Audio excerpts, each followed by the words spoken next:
बाहर निकल।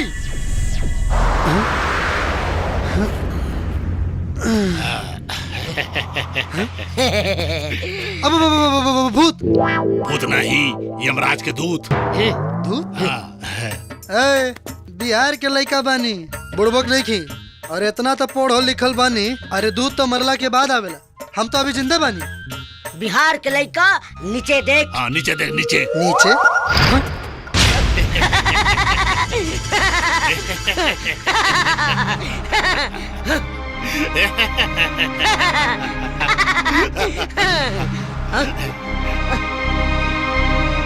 ये कैसे हो सकेला? अब अगर हम मर गए बानी तो बोलत कैसे बानी? मनुष्य के शरीर मरेला, आत्मा ना मरेला। और तू आत्मा बाड़े, हमनी के साथ चल हम लोग में।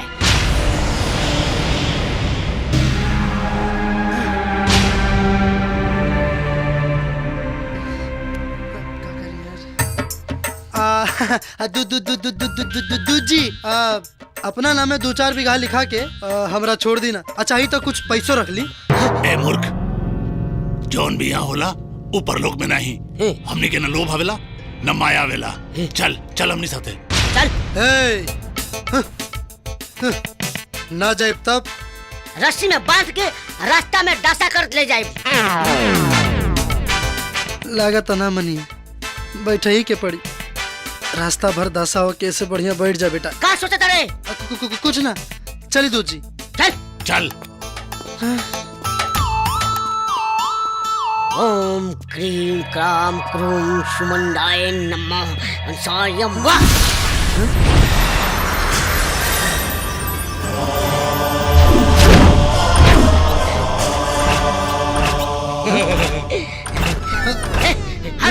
सॉरी।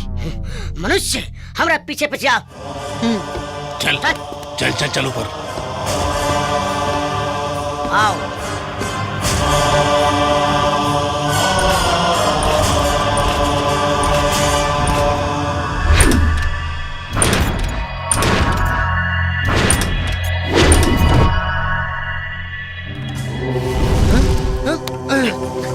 कायदे से रख। खड़ा रहो।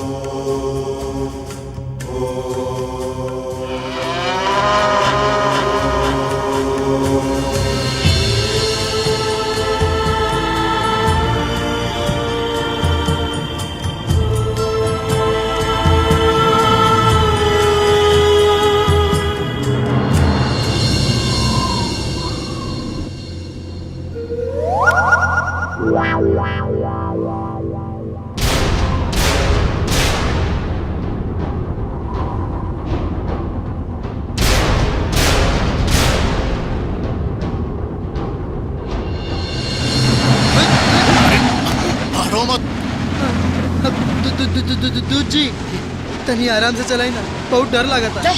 डरे कौन तो नहीं है, चुप रहो।